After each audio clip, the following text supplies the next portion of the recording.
So Bulavanaka Talofa, I'm Thelma, but people call me MC Trey, and this is... I am David Caboolture, and you are tuned into the Pacific Tings, and this is our first episode. It So is. welcome. Yay! Awesome. Um, Yeah. So we're doing this recording for Street Uni Live. We've got a Pacific channel, but we thought, we'll share this out, because what we have to share, we can share with the others, and hopefully people, get inspired, motivated, or learn a little bit of from what we have to share.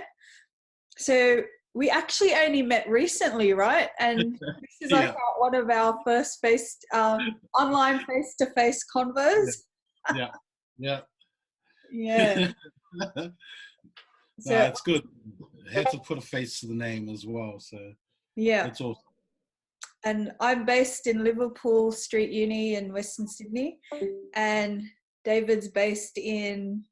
I'm in Brisbane. I'm all the way out in Caboolture. So that's like North Brisbane. So North Brisbane. North of the city, yeah? Yeah, that's it. Excellent. So who should start first with the introductions? Oh, anybody, up to you. I'm pretty easy. Yeah. I can start if you want. Okay, full name will be David Saotupe. I am a New Zealand-born Samoan, born and raised in Otara, Auckland in New Zealand, and just recently moved. This is my 5th year in Brisbane and loving it. Both parents are full Samoan. My mother, she hails from an island called Whangaroa Bay in Upolu. Also, my father is from Solo in Upolu as well. So, also a very religious family. Both parents are Christians, and we've been raised up, with the church way, church every Sundays. We have choir practice on Wednesdays. So it's pretty full on. So as a kid, we were taught to praise God and for all our blessings and everything. So these are the type of things that we're being taught as a youngin', with our parents. Also, what else can I say? How did you get into the youth sector? Oh, youth sector. Okay. A little bit of a background with me. I used to be a troubled child. I used to be on the other end of the stick. Used to get into a lot of trouble. Driving my parents up the wall. You name it. I was just that big pain in the butt. And then, I just knew that the experiences that I have gone through, actually, I thought that, what I've been through, I can actually help young ones that, that are going through the same situation as well. But because I'm a musician as well. So, I write music and also do workshops. So I actually got to have a bit of a taste of doing workshops in Sydney for the first time. And that was with a few friends of mine. So we did a music workshop out in places like Miller and out in Street University as well in Mount Druitt. And that was my first time ever introduced to Street Uni. And I went down to the Mount Druitt branch and checked it out and did a workshop there. And it was pretty awesome. So just did numerous workshops, and I just thought, I want to do this full time now, And I was working as a storeman at Ripco at the time, and going through a lot, and I'm like, I don't want to do this. I want to be a youth worker. I want to help people. That's just me. I just want to fill my heart and just help people. So then I just went to school for it. At the same time while I was working, and then once I got it certified, I moved straight into the field. And once I did, I became a residential care worker for 3 years, working for a company called Mercy Communities, the big company. And then I got my taste of dealing with kids with disabilities. And then I sort of maxed it in that world. I did my job really, really good. I went 100 with everything. That's the type of person I am. And then I thought I'll try something else, And then I met a good friend of mine, D, Queensland. who I used to work with back home, because we're from the same neighborhood as well. So catching up with him, and then he told me that there was an opportunity. And then I thought, I'll take that opportunity, and here I am. Still here. And loving it. Yeah. Wow. And you said music as well, yeah? You've got some music experience. Do you want to share a bit about that? I've been rapping for like about, I think 20 plus years now, since I came out of school. Being in the industry where I was working with people that were signed artists, and then just been promised a lot. And then I just ended up writing my own material. I was surrounded by people who made music as well. So I was always their fan. Beforehand, I was a fan. So I would just hang out with people and just listen to them make music. And then one night I actually gave it a go.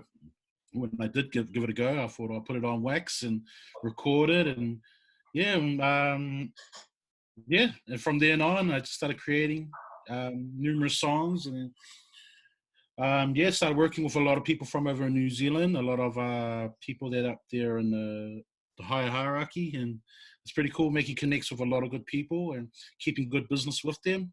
My stage name is The Movement. I've actually come across a few accolades. One of my big ones is that one of my songs has landed on a film called Hobbs and Shaw. And I become the second Polynesian to ever make it on the Billboard award. I get the Billboard charts. Amazing. Blessing. Like honestly, did a song in 2017, and I don't know how it worked itself, making its way up the food chain, and where it got to fall into the Rock's hands. So blessed, because I just got an email from Universal in California, and they messaged me, and I thought it was spam, and I'm like, no way. So and during that time, Hobbs and Shaw was in the making. Like, it hadn't dropped yet. They were just still making it, but they had dropped the trailer already, which buzzed me out because I thought it would not be in that movie. But the song they asked for is called Master, and that song is sort of half bilingual and half English. So they loved it, and they wanted to use it for a scene on the movie where The Rock goes to back to Samoa to see his family. And the song pops up once he walks into the garage, and it's pretty much like a chop shop. So you can just hear it in the background. So that's one of my big accomplishments. I ended up doing the premiere, the movie premiere of my parents, took them on board, and yeah, it was a blessing. It's been cool, and all the doors that were closed are now wide open for me. So yeah, it's awesome. Congratulations. Thanks, sis. Appreciate it. That's a great story of, you plugging away, still doing what you love, doing it for the love, regardless of the doors that have closed along the way. And then just out of the blue, boom, this opportunity has landed and then opened all these doors. That's a good message for people, like keep doing what you love. And to never give up. And I'll tell you this is another story that's sort of connected with it is with that song, I've actually put it forward for the awards, for the Pacific Awards. 2 of these songs that I put forward, and they didn't make it. But those songs, everyone was fighting and saying, why didn't those 2 songs didn't make it? Because they're so Pacific. The instruments that they've used, because I used like instruments from my village, like a certain tree that grew from my village, and my village is known from it. So we used they made tools out of them, they made drums out of them. So we used those drums and added that specific drum into the music. So we try and put real life like content on our music. So, and saying that song didn't make it, so it caused a huge fuss in New Zealand. And then another door opens, and it was this door. So it's true the saying, when one door closes, another big door opens. So that was my blessing. It came through, and I knew that it was destined for bigger things. So yeah, grateful for it. Wow. So you write lyrics and make beats as well. Yeah. I make beats, write lyrics, I produce, I write. Yeah, I write for people as well. You name it. Yeah, I do the whole lot. I even shoot videos as well. So I try and be more self-sufficient. Where I don't need to pay someone to do this, pay someone to do that, pay someone to do this in order for my thing to happen. So I try and work on all fields and make sure that I can, because I'm there. Yeah, I just want to be more sufficient. That's all. Mm. Mm. Do you think because you grew up in that era, like, in the beginning of when hip hop was happening, do you think Mm. that that's why you're more self-sufficient, because you came from an era where we had to kind of do everything ourselves? Totally. That was one of the things. Like, and plus, when also an artist coming up, I was the weakest link compared to all my other friends. They were all all of them were all multi-talented. They were all songwriting, you name it. But as you say, everyone goes through their individual journeys, and I'm still going. As my friends that were really, really good have actually fell off the boat and given up. So I'm still going now. We have these discussions together with my mates that that are really, really talented, and they buzz out that I'm still going. So it's cool. But yeah, it has to come from that generation, with things, because I came out when internet wasn't even out, and our thing was we had to go to town, do shows just to get recognized, and I will try and touch up on every single town. But now you can jump online and just promote, and anyone will land on it. It's easier, a whole lot easier now. Hmm. But yeah, I reckon you're right. Yeah, I think that plays a huge part. Very exciting, and hopefully it'll inspire your peers as well, like your group, to keep going. Oh man, there's a lot of them that keep emailing me that, Dave, you still got any more room on that song? And I'm like, bro, you haven't rapped in 15 years. I still got it. I still got it. I still got it. I told you, you should have stayed on board. That's it, man. But I still keep in touch with them, and still involve them as well. And I always acknowledge them that they're part of my original journey of becoming a musician. Beautiful, beautiful. Mm. Wow, that's a massive story, and Yeah, for sure.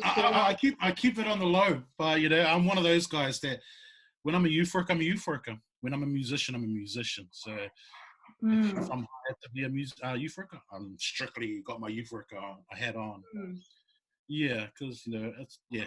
I just try and not use those accolades to lure people in when I want them genuinely to know me and get to know them as well, where we can make that connection, I guess. But I don't know. It's just me. True, true. Well, Mm-hmm. my journey it started in Fiji. Like, I was Yep. born in Fiji, but Born migrated when I was a teen, around 13. So migrated to Western Sydney. So Wow. quite a contrast. Have you been to Fiji? No, I was supposed to go next month for the first time, Oh wow. but it's been cancelled. So this COVID-19 thing is happening. So I can't wait to go back because I've heard a lot. I'll go there. I've heard a lot of good things about there. Yeah. So I feel like I'm the last person that hasn't been there. Everyone goes. Everyone goes. Yeah, so grew up in Western Sydney when there weren't that many, Pacific families around, Mm. and had a lot of challenges, and this is what I share with a lot of the youth is that, when you're a Pacific migrant in Western Sydney, trying to figure out what to do, there was a lot of, and there weren't that many of us, back then. The discrimination that we all felt and not feeling like we belonged anywhere, because there were all these different migrant groups and everyone's battling for a space, in society. So it's like, trying to figure out where you fit in. But I found my space within music, and hip hop music, which was quite rare. There weren't that many Pacific kids in Western Sydney. in hip hop music back then. But, you know, just listening to the stories that we were being shown, and also the beats in the music, you know, I was drawn to. I kind of would just start copying what I'd heard, but then adding my own rhymes, you know. And when I look back, I'd be like, wow, I was teaching myself the patterns and the delivery, and even, you know, listening to how beats were made.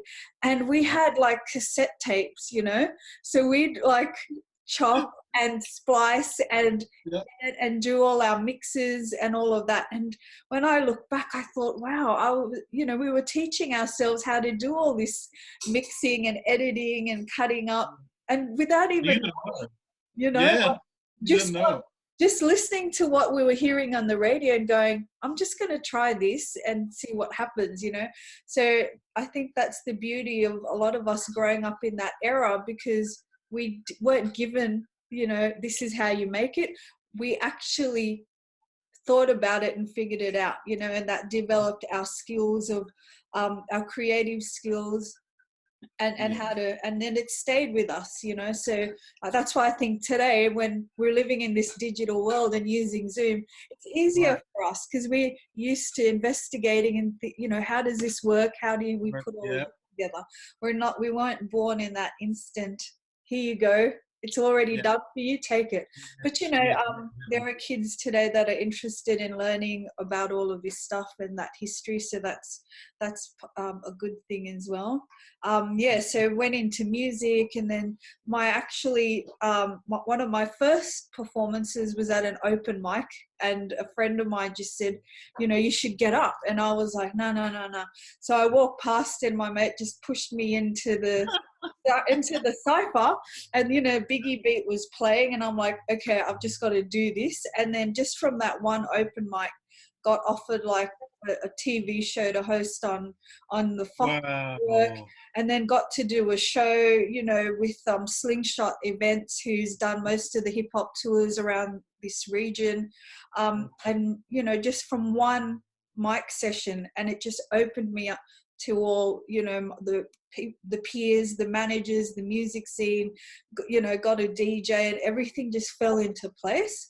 And I look, and you know, I was like the kid from Western Sydney, hanging out in the park, you know, like not going to school, you know, running amok at lunchtime. Can I get some money? You know, I need to go and this and that, you know. But then every few days I'd be transported into the city to go and do this show or do that performance, but then I'd come back to the West, you know. And I thought, I need to make a decision here, you know.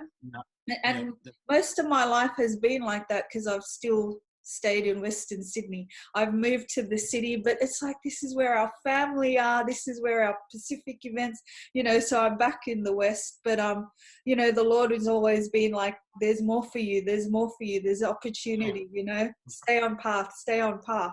So, you know, along the way, you know, done the tours, toured America, and went into the UK and through Asia, did all the big day outs. We used to come to Auckland all the time. Yeah, they were cool. They were cool. They were out, the big day outs. I remember them.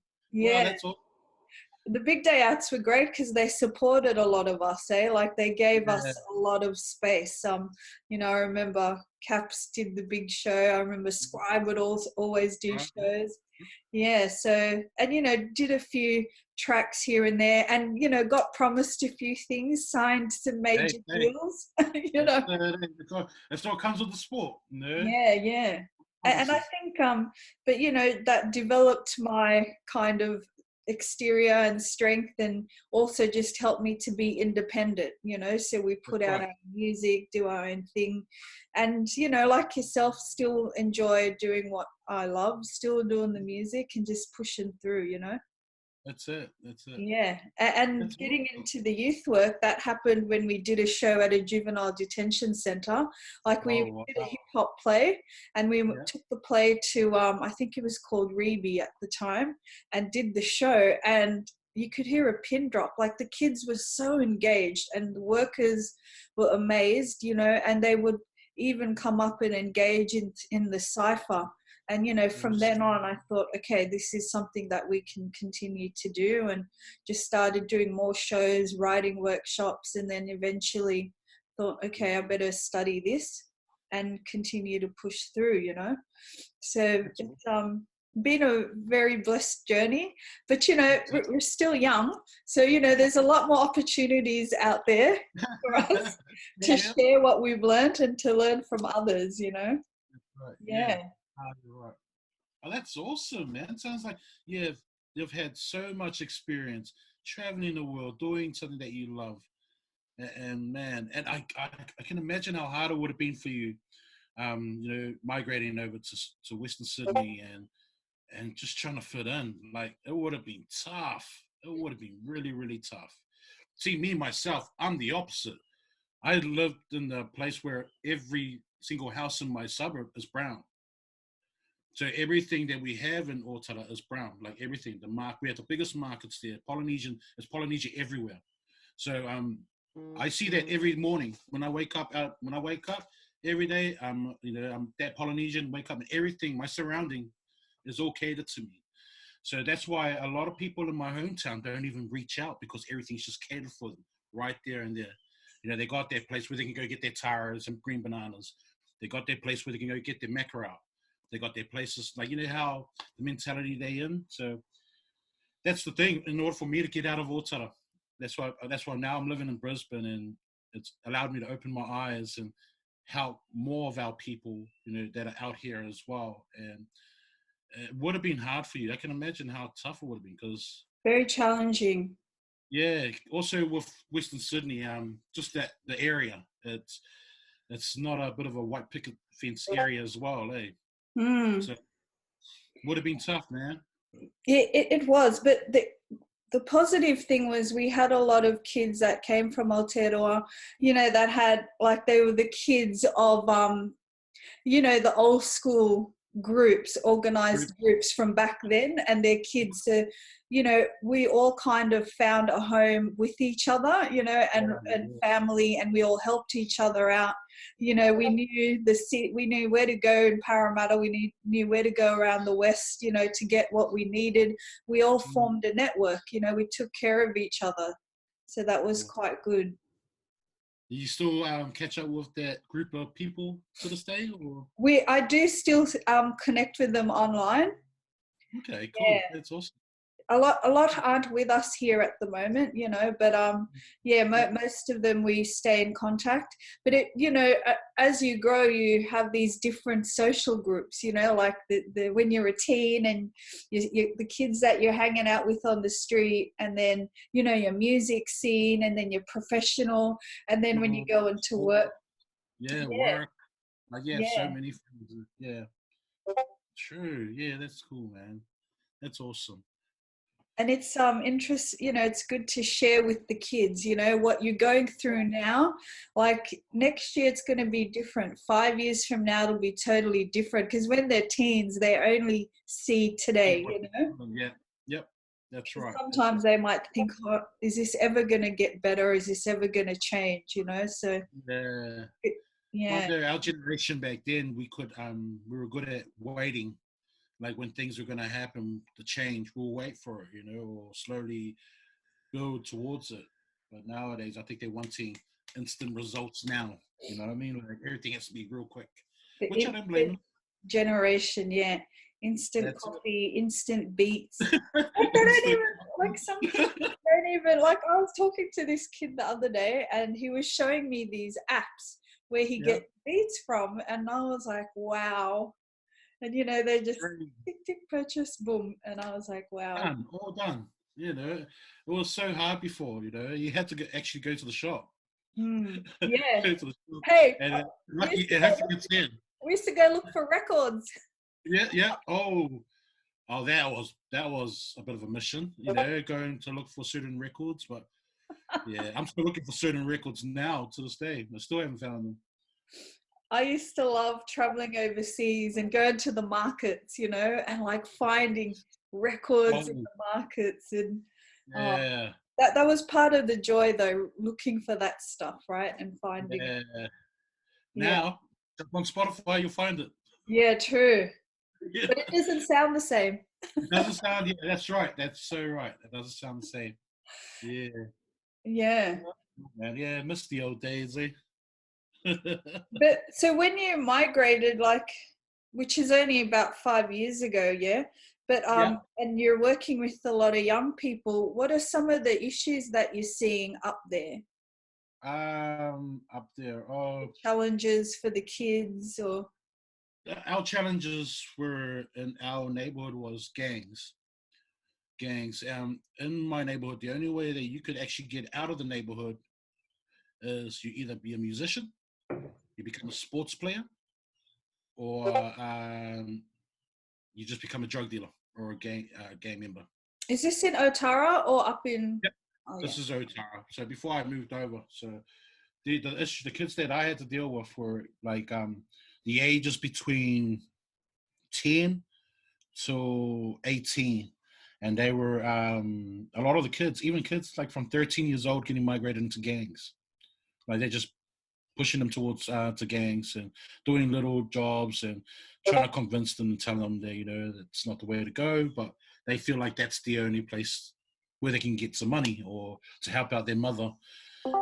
Yeah, I was just trying to help them because I was engaged with other gangs, so I'll go talk to the gang leaders and talk about a specific person that I'm dealing with, and then they were cool with it, and then they were engaged with me and tell me that the kid is no longer allowed here. We've already spoken to him that he needs to come and see you, and then, yeah. So because I have these connections with these people, and some of those people were kids, people that I grew up with through school, but now they have created their own paths and became gang members, and but I still they're still mates of mine from school, so I do have that conversation with them to try and talk to the kids, those that are trying to get involved with their gangs, and they help out as well. So a lot of those situations, also just a lot of criminal activity, I guess. A lot of breaking in and entering, and just a lot of that stuff. So I was dealing with those type of kids, who came from boys' homes, and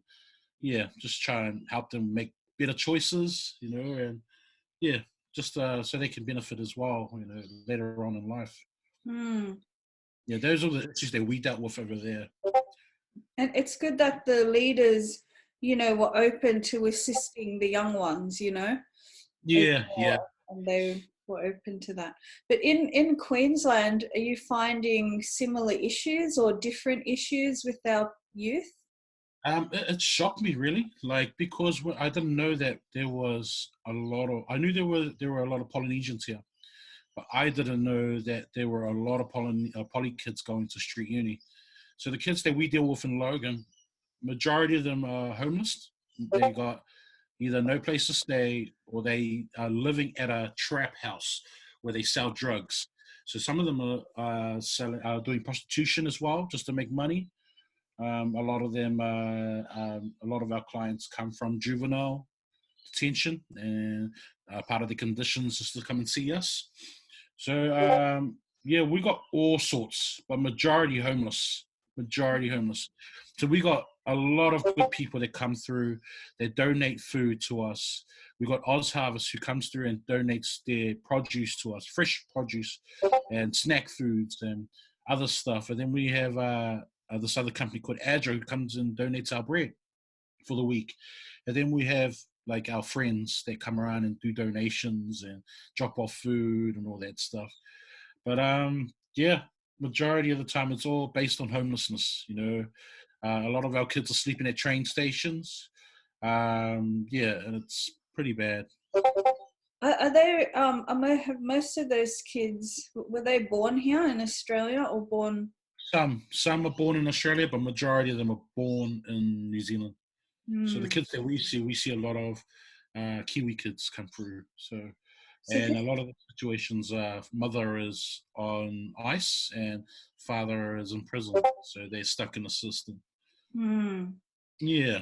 And if they've got New Zealand passports, they won't have access to a lot of the services, right? That the Aussie Yeah. kids get. Yeah. So only the Australians get that. Also, I think majority of them don't even have passports. Like they don't have anything at all. Like it's that bad. Wow. Well, it's good to hear that you're there, and Street Uni uni are addressing this, and Yeah. we hope that we can all strengthen networks to make things better, because a lot of our communities don't realize that our Pacific kids are homeless. Yeah. Even here in Sydney, people can't believe that a Pacific kid, because of our culture, right, and the way that we take care of each other, that's just unfathomable that we'd have kids with nowhere to sleep. But it's Because happening. yeah, that's right. It blows my mind. Like, because we're raised up with culture, Mm. but these guys here have no culture bone in them. Like, but they're like, they're full Samoans, half Tongans and Fijians, but they don't have any connections to the culture. As for us, where we were, like, say, for instance, I will make myself as an example. Say I was a kid that played up. My mother got fed up. And what the cultural thing to do was, we pushed them to grandma and granddad, or take them to auntie's house. You're gonna go stay there, because you're being naughty, this and this and that. But we're here. A lot of the kids have been, where the parents give up, they just send them straight to the system. It's just mind blowing. It Mm. breaks my heart. We need the village again. That's right. That's Yeah. it. But we need to create one. Yeah. And Yeah. that's why we have this here, the Pacific. Things here. This is part of it. It is. And, I think 2020, a lot of us are starting to really work together and reach out, those that work in our communities, and start strategizing on what we can do, to try and work smarter and make things better for our youth and the next gen. Yeah, that's awesome. Yeah. Just with the gang stuff, like you were saying in Otara, right? And there's gangs, and there's always been that history of organized groups, and we hear negative stuff, but I also would hear positive stuff of those organized groups taking care of communities, similar to like what the Black Panther Party would do in America, and a lot of those other organized political groups. There's all different types of groups or gangs, political, there's street gangs, there's organized crime. But here, like in Queensland, do you see any of that with our youth? Like more of the organized? Because here in Sydney, there's all this stuff around what's going on. They call them gangs, but I see them more as just street groups, of kids. Yep. Rather than an organized crime gang, which is totally different. Yep. No, I totally understand. Yep. We do have those communities. We have those little groups of kids, and they rely on each other. Some of them. One of the kids that I know that we look after, he's an Indigenous kid. His mother, they stay not far from Street Uni in Logan, but every homeless kid that comes through there, they take them on board. They go like, "Hey, you can come and stay at my house." So they've actually got like 4 of our students there. They're not from the same families, but they're all living with that family. They just go over there and they get fed, and they're all part of that family. So anyone that's left out, that's homeless, they take them. They'll be like, "Hey, you want to come stay with us?" I'm like, "Oh, are you sure?" I'm like, "Yeah, come stay with us." And they'll take them in. And a lot of them hang out. They hang out within the area, hang around where the Street Uni is, and they have each other's back. They understand each other's struggles. And man, it's awesome to see that they get together and help out each other. And grateful for it. Bless those kids. That's why it can be a bit tough, but they have each other. So when we do like their food hampers, myself and Dee create put food hampers enough for them, and they make sure they get toiletries and all that stuff. So they always just go there and stay the night, and the next morning they're trying to look for somewhere else to go. But then the other homeless community are trying to help each other. They're like, "Oh, you can go stay at another friend's of mine," which they don't know, they're not familiar with, but they will go there just to stay the night. But it's heartbreaking, to see our kids out there doing these things. Definitely an issue that we need to highlight. Do you have a Pacific Council in Queensland? No, and that's what's needed, because a lot of the counseling, like no one is sort of engaging with them. Like we need someone pretty much like a mother figure, really, like someone that can talk to the girls as well, because we have no one that can talk to the girls. They have, but they don't feel comfortable because majority of the kids that we have are brown. So it'll be good. It would help if we had a counselor that was brown as well. That can Mm. understand brown issues and understand the cultural background. Mm. Because majority of our kids are brown. They come to Street Uni Logan. Yeah. Mm. Wow. Well, something to look at there, but it's good that you two are up there working on the stuff. Yeah, yeah. It's pretty good. So, is there anything else you wanted to share during this session? Mm. I'm not really sure. I just wanted to go with the flow and just a normal conversation with you and see what stands out there with the Pacific. I guess any highlights like to sports, to food, whatever. Any highlights. So like, I'm all for it. I'm just gonna let it roll and just have this conversation with you, Trey. Yeah. Well, this is our first one, and we've learned a lot, haven't we? Like it's been quite fruitful. Like I've learned a lot talking to you as well, and hearing your story as well. And also, I felt like I was up in Queensland for the last half hour. Go back and visit there. I've been to Caboolture and I've been like Logan, and I actually came to Street Uni quite up there when it was opening. I don't know which one. I came up with Mystery when KRS-One did his talk up there. Oh, I came up for that. Logan. You must have went to Logan. Yeah. So we came up with him and did that session with him just for the day, and then came back. Oh wow! The Blastmaster. Yeah, a while ago, was it? Yes, I'd say so. Over 5 years ago. Yeah. Oh, okay. Yeah. That's awesome. I've only been with Street Uni since last year, but I've done a bit of contract work with them over the years. Oh, yep. Okay. Yeah. That makes sense. Yeah. How's your family anyway? How are they coping with the COVID-19 thing? Everyone's coping well. It's for some we find that it's a bit of a blessing because we've lived such hectic lives.